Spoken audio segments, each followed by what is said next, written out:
Bab 1289, Kekayaan yang luar biasa. Klan Huanggu. Dua klan kaisar super dari 10 tingkat peradaban alam semesta juga merupakan salah satu dari dua kekuatan terkuat di 10 tingkat peradaban alam semesta saat ini. Melihat klan ini bergerak secara keseluruhan, makhluk-makhluk kuat dari peradaban kosmik tingkat ke-10 itu semua terkejut. Mereka tidak menyangka bahwa klan Huanggu ini akan begitu berani dan langsung mengerahkan seluruh kekuatan klan untuk menanggapi panggilan Dao leluhur. Seseorang tiba-tiba bertanya, apakah mereka tidak takut kalah taruhan dan seluruh klannya musnah? Orang lain tertawa dan berkata, dengan Dao leluhur yang memimpin, bagaimana mungkin kita kalah? Kekayaan yang melimpah ini seperti hadiah cuma-cuma. Aku telah meminta seluruh klanku untuk datang ke sini. Keluargaku akan memainkan permainan besar kali ini. Seluruh klan Huanggu benar-benar datang untuk bertarung. Sialan, kemarilah, kirim pesan ke klan segera, suruh mereka semua datang. Melihat klan Huanggu bertarung begitu sengit, beberapa klan yang semula ingin menunggu dan melihat situasi pun tak lagi ragu dan mengirimkan perintah agar master klan mereka segera datang. Di langit, di atas naga raksasa, seorang pria setengah baya berdiri dengan gagah di kepala naga itu. Dia mengenakan jubah hijau longgar, dengan rambut merah di kepalanya, seindah darah, dengan senyum pembangkang di wajahnya, dan aura Tao yang mengerikan terpancar dari tubuhnya. Tianol Huanggu, ketua klan Huanggu saat ini yang semi alam Tao ekstrim. Begitu dia muncul, kekuatan Dao yang mengerikan muncul di antara langit dan bumi, dan semua orang di lapangan terkejut. Meskipun dia hanya berada di alam Tao ekstrim setengah langkah, kekuatan auranya jauh melampaui apa yang bisa dicapai oleh orang biasa di alam Tao lancar. Di belakang Tianol Huanggu, berdiri 4 lelaki tua. Keempat lelaki tua itu mengenakan jubah hitam dan semuanya berada di puncak alam tembus Tao. Tentu saja, jalan yang mereka tempuh bukanlah Dao tertinggi dari peradaban kosmik tingkat 9, tetapi Dao leluhur. Dalam peradaban kosmik tingkat ke-9, memiliki satu orang kuat di alam tembus Tao sudah cukup untuk menyapu semuanya. Tetapi sekarang klan Huanggu memiliki 4 orang. Selain itu, di belakang keempat orang ini, ada 36 orang di alam Tao lancar. Semuanya adalah orang-orang tingkat atas, dengan kultivasi yang kuat. Mengerikan sekali. Makhluk-makhluk kuat dari peradaban kosmik tingkat 9 itu semua terkejut ketika mereka melihat pemandangan ini. Ini adalah kekuatan teratas dari peradaban kosmik tingkat ke-10.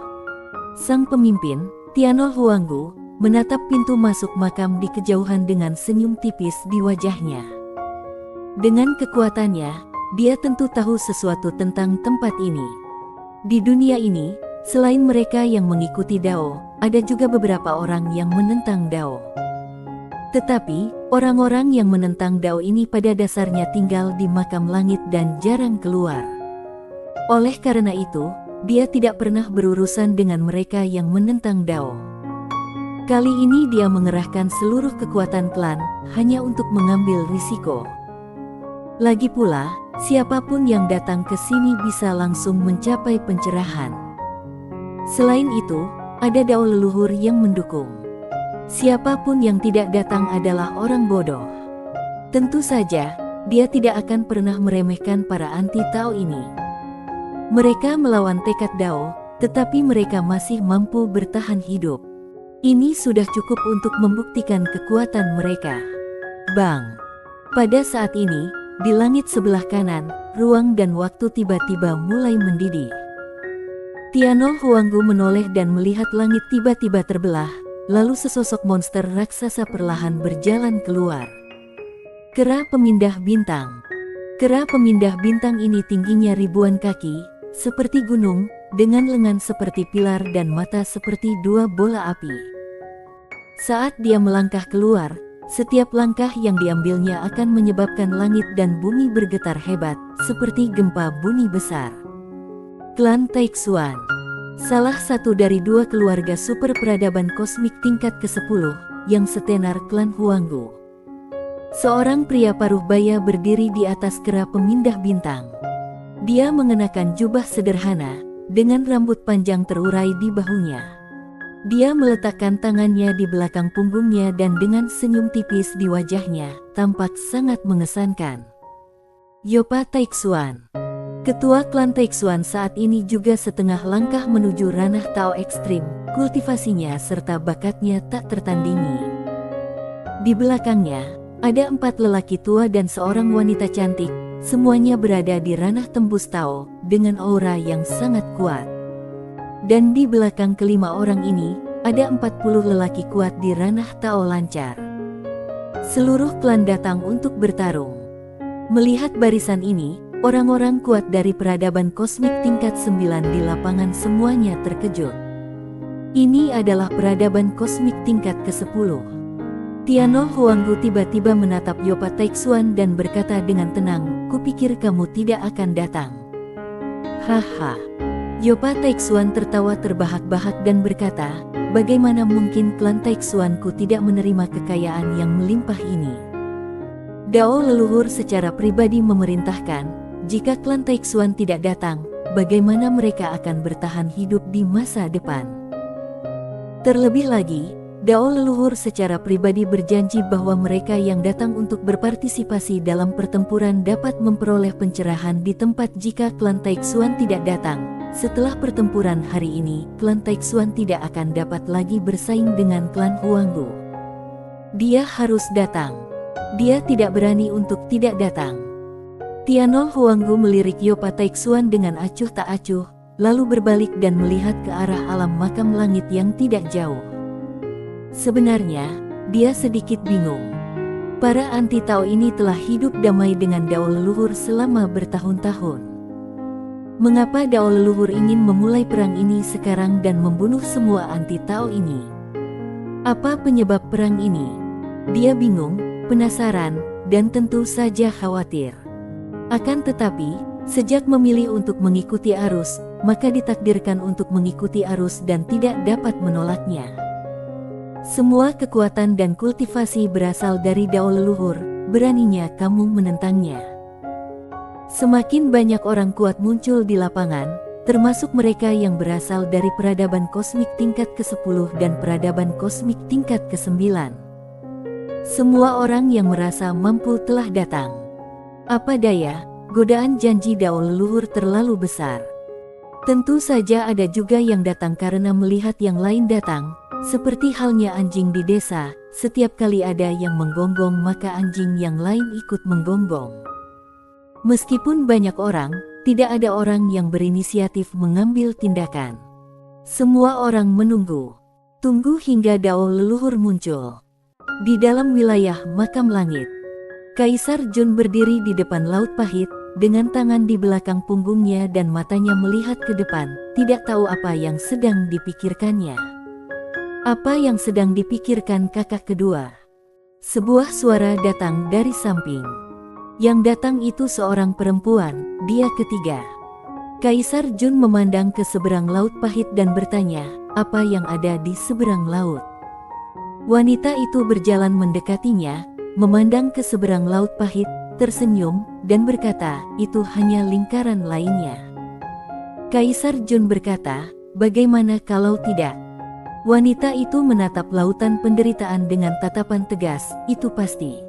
Kaisar Jun menoleh ke arah wanita di sampingnya, kenapa menurutmu begitu? Wanita itu tiba-tiba membuka telapak tangannya, dan setetes air muncul di ujung jarinya. Di dalam setetes air ini terdapat puluhan juta kehidupan, yang tidak terlihat oleh mata telanjang. Kehidupan kecil ini tidak akan pernah tahu seberapa besar dunia di luar setetes air itu sepanjang hidup mereka. Bahkan jika suatu kehidupan sesekali melompat keluar dari setetes air ini dan melihat tetesan air yang tak terhitung jumlahnya, dia tidak dapat membayangkan betapa besarnya dunia ini. Kaisar Jun menggelengkan kepalanya sedikit, ganti topik. Wanita itu menggerakkan jari sedikit, dan setetes air itu perlahan melayang ke atas, menghilang di suatu tempat yang tidak diketahui. Kaisar Jun bertanya, "Apa pendapatmu tentang anak itu?" Wanita itu berkata, bersemangat, pantang menyerah, dan ulet, tetapi juga ragu-ragu dan sedikit gugup tentang masa depan, sama seperti kita saat itu. Kaisar Jun mengangguk sedikit dan tidak mengatakan apa-apa lagi.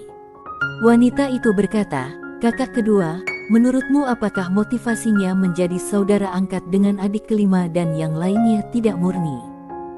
Kaisar Jun bertanya balik, "Bagaimana menurutmu?" Wanita itu tersenyum dan berkata, "Kakak kedua, apakah kamu ingat adegan ketika kakak tertua menerima kita? Saat itu, kita tidak diragukan lagi menjadi beban bagi kakak tertua, tetapi kakak tertua tetap menerima kita." Kaisar Jun menatap Laut Pahit dan mengingat masa lalu, dan ada beberapa riak di matanya. Wanita itu menoleh untuk melihat Laut Pahit, dengan lembut merapikan rambutnya yang tertiup angin di sekitar telinganya, dan melanjutkan, "Si kecil itu telah banyak menderita, dan sekarang keluarganya tidak terlalu peduli. Meskipun dia terlihat kuat dan tangguh, dia tetaplah seorang remaja. Apa yang bisa dia lakukan melawan musuh yang lebih dari 10 kali lebih kuat darinya? Ketika aku datang ke sini untuk mencari perlindungan, tujuanku tidak murni. Aku juga ingin mencari perlindungan bersama kelompok." Saat dia mengatakan hal itu, dia tersenyum tipis. "Selama kita berada di perahu yang sama, dia hanya perlu berhati baik." Kaisar Jun menggelengkan kepalanya sedikit dan berkata, "Yang kupedulikan bukan karena kakeknya membantu kakak pertama mengatasi hukuman Dao, kita harus membalas budi ini dengan nyawa kita. Yang kupedulikan adalah seseorang diam-diam merencanakan rencana besar." Wanita itu mengerutkan kening. Kaisar Jun berkata dengan lembut, "Aku selalu merasa ada tangan tak terlihat yang mengendalikan segalanya, tetapi tidak peduli bagaimana aku menyimpulkan, aku tidak dapat menjelaskannya dengan jelas." Wanita itu bertanya, "Dao leluhur?" Kaisar Jun menggelengkan kepalanya sedikit, "Aku tidak tahu, aku hanya bisa merasakannya dalam kegelapan, tapi hanya itu saja." Wanita itu menginginkannya. Kakak kedua, kakak ketiga. Pada saat ini, Langito datang. Dia berjalan ke samping mereka berdua dan berkata, "Dua keluarga super dari peradaban alam semesta tingkat ke-10 telah datang ke sini dengan seluruh klan mereka. Selain itu, adik ke-6 mengirim berita bahwa biksu tua dari kuil Zen Agung juga datang." Alis Kaisar Jun tiba-tiba mengernyit, "Dia?" Langito mengangguk, "Ya." Wanita itu sedikit bingung, biksu tua ini benar-benar datang untuk berpartisipasi. Mereka pernah berhubungan dengan biksu tua ini sebelumnya, dan meskipun hubungannya tidak dalam, mereka memiliki sedikit persahabatan, jadi mereka sedikit terkejut. Langito melanjutkan, "Selain biksu tua ini, penguasa 9 negara juga pergi ke Bima Sakti dan bertemu dengan seorang pria kuat yang misterius. Pria kuat yang misterius itu sangat kuat, dan adik ke-6 tidak dapat mendekatinya, jadi dia tidak tahu apa-apa tentang pihak lain." Pada titik ini, ekspresinya menjadi agak serius, sepertinya Dao leluhur ini benar-benar akan melawan kita sampai mati kali ini. "Biarkan saja." Kaisar Jun tiba-tiba mengibaskan lengan bajunya dan berkata, "Ketika musuh datang, kita akan melawan. Ketika air datang, kita akan memblokirnya dengan tanah. Tidak ada gunanya berpikir terlalu banyak. Suruh saudara ke-6, ke-7, dan ke-8 kembali. Tidak peduli bencana apapun itu, kita saudara akan menghadapinya bersama." Langito tersenyum dan berkata, "Mereka sudah dalam perjalanan pulang." Kaisar Jun berkata, "Bagaimana kondisi kakak pertama?" Langito berkata, "Itu akan memakan sedikit waktu." Kaisar Jun mengangguk sedikit, "Bagaimana dengan adik ke-9?" Wanita itu tersenyum dan berkata, "Dia ada di pagoda kecilnya, memeriksa berkas-berkas kasus yang kukumpulkan. Tidak tahu apakah dia bisa hidup berdampingan dengan segel jahat itu." Kaisar Jun berkata, "Adik ketiga, kamu tinggallah di dunia pagoda kecil itu untuk membantu." Adik kelima, kamu dan adik keempat bertindak sesuai rencana. Sambil berkata demikian, dia perlahan berjalan menjauh. Aku akan melawan mereka 1 lawan 1. Langito berkata dengan tergesa-gesa, kakak kedua, mereka mungkin tidak akan melawanmu sendirian. Kaisar Jun bahkan tidak menoleh. Maksudku, aku akan menantang mereka semua sendirian. Setelah mengatakan itu, dia menghilang. Bersambung.